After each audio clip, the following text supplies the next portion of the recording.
Machiavelli's Prince. That is important just for you to get a sense of the kinds of questions and the ways that this is done. Now, obviously, we've been doing this for a while. Now, hey, I need you to only be working on your annotative process externally, not internally with this volume, because obviously we like to save the volume for the next student to come into 303.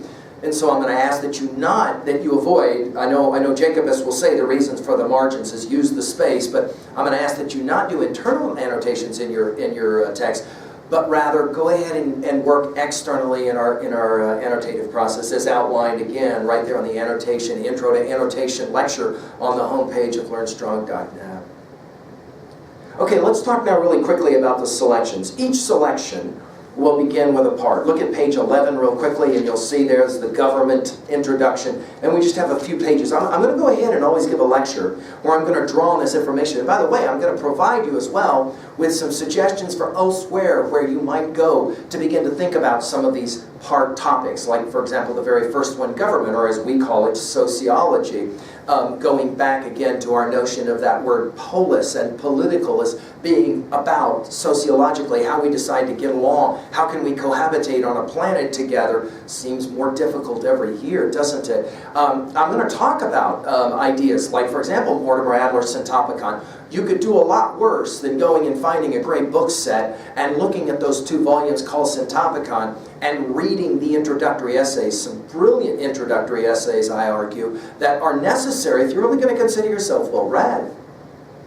Now, after those intro to the part, we then will have the specific essays. Now, in our lecture, just to give an introduction, go over to page 33 and just the introductory materials on Machiavelli. So they always give you a little drawing, which is kind of cool, just to give you a sense of who you're looking at. And then we'll always begin with a bit of biographic information, and obviously you want to take some good notes on this. All right, because anybody that's going to write comes out of a milieu, out of a time period, right? Okay, and because that's true, it's important that we have a sense of it. But then I want you on page 34 to notice that we'll always have a section called, in this case, Machiavelli, every one of the writers, rhetoric. That is to say, what are we focusing on as we do this reading? And that will be hypercritical. Followed by the reading itself, which begins in our text on page 35, the qualities of the prince. This is again just a cutting from the classic little essay, The Prince. And then at the very, and again, notice the headings, okay, just flip through and notice the headings that are there. Under each heading, notice you've got paragraphing that's numbered, so that will allow you to be able to do your paragraphing summary, okay? And then finally at the very end of the reading, over to page 48, 49, there are always going to be 2 kinds of question sets that you will be answering. The first kind of question sets, questions for critical reading, I want you to actually answer those questions. Notice the 5 on page 48, for example. Then there will be a second group of question sets, suggestions for writing. Here, I don't want you to actually write these, I just want you to outline them. At least make sure you have your major thesis and points of validation, topic sentences outlined, all right? And that will allow for you to be able to prepare for the possibility of an in-class timed writing or an out-of-class writing and the like, okay?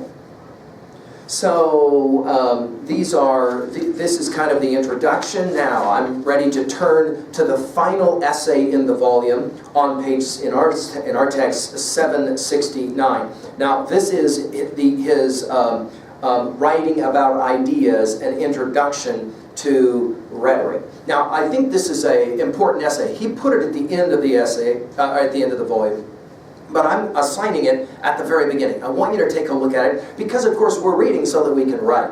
And that is to say, we ourselves will want to emulate, not imitate, emulate the very ideas, rhetorically speaking, that we're studying here. Let me give you a classic example. I've said this in my earlier lecture on Thomas Jefferson's Declaration of Independence. I have said that for me it's one of the texts you have to know well if you are going to be a human being living in the now 21st century. I really believe that. I've made that argument already and I will make it again. But one of the reasons why Declaration of Independence is so important is because it is a powerful example, rhetorically speaking, of what good persuasion does. And if you're going to appreciate what good persuasion is, It's not a bad idea to take a look at it and to study it from the rhetorical perspective. Okay? With that in mind, we begin with a little introductory paragraph essay that suggests there's 5 good reasons why we should write. Okay? It makes things available to others. Obviously, you can pass on. It helps us to refine what we think. It clarifies our thinking. It allows us to expand our ideas. And finally, it allows us to gain control over an idea that we might be working with. And at this formative stage in our life, this is hypercritical, it seems to me, we should be paying attention to how we clarify our ideas and the ideas of others. We should become better listeners.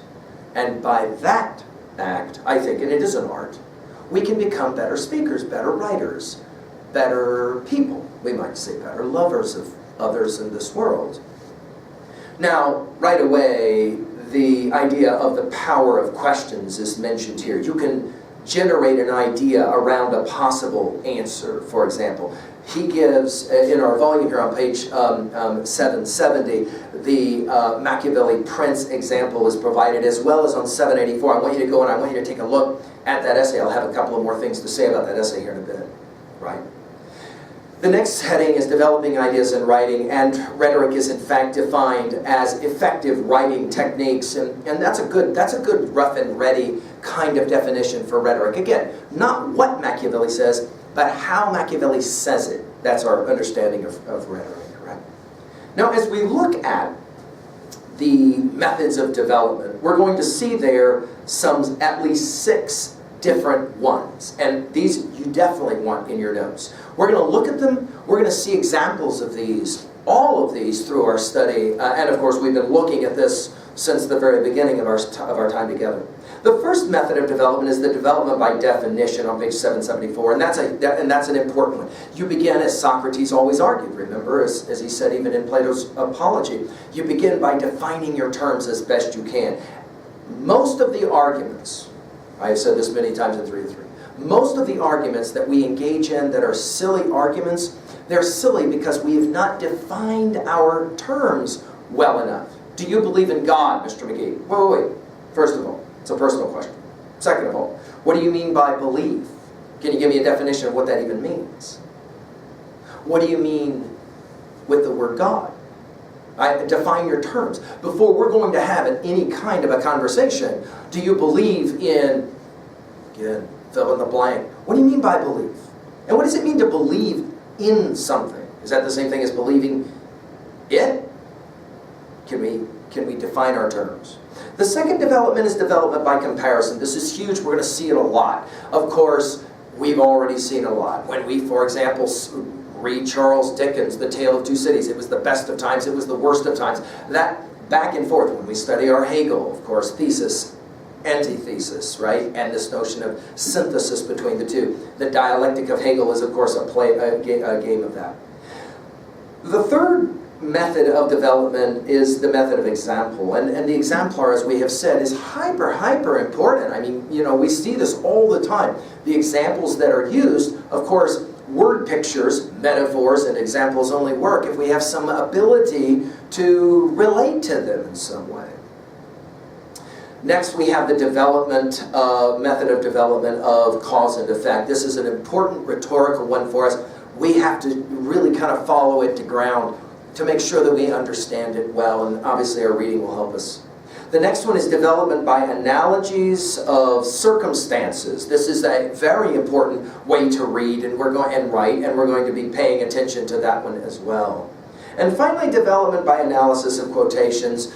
Some of you smile already because you know how important that is for us. Quotations that are going to be significant within the reading, we call those referencing internal validation. And of course, referencing outside of the text, we call that external validation. And obviously, we're going to continue to do that in our study. I just want to make a couple of quick comments about the sample essay on Machiavelli. Notice it's just about a 1,000-word essay. Right? It's just an example of a freshman essay. Some of you will see it as a weak example, and so you should. But at least it is an exemplar, since we are talking about examples. Note the examples of internal validation. Note the way that the quote is either set up or not set up, as we talk about it. Note that the quote is either explained or not so well explained, as we talk about it. Note in this essay as well the absence of external validation as we qualify it. We obviously will do that kind of work often in the essays that we will write in response to some of the ideas, questions that are resurrected by these 41 texts. And we will continue to do our external validation, our works cited page following the MLA or the APA style book, depending upon which one it is that we're working on for the time. Right. Notice as well the use of the first person in this essay.